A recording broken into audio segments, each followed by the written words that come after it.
L'Ouganda a lancé mardi les premières activités de forage dans les champs pétroliers de Kingfisher dans l'ouest du pays. La première goutte de pétrole devrait couler dès 2025, soit près de 2 décennies après la découverte des réserves dans le lac Albert, frontière naturelle entre l'Ouganda et la RDC.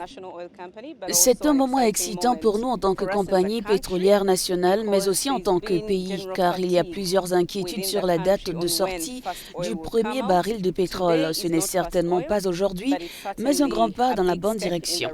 C'est le jour où nous commençons le forage des puits qui nous mènera à la production commerciale.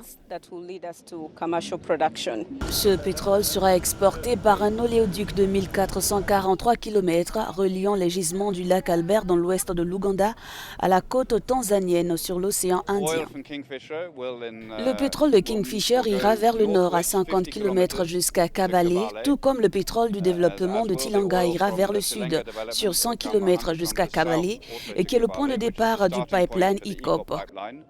Ils seront transportés vers Tanga où ils pourront ensuite être exportés vers les marchés mondiaux.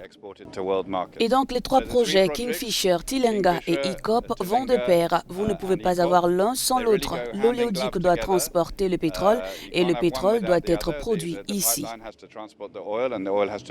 L'Ouganda devrait produire 40 000 barils de pétrole par jour en 2025, tirés de 31 puits qui seront situés sur ce champ pétrolier opéré par la compagnie chinoise CNOOC.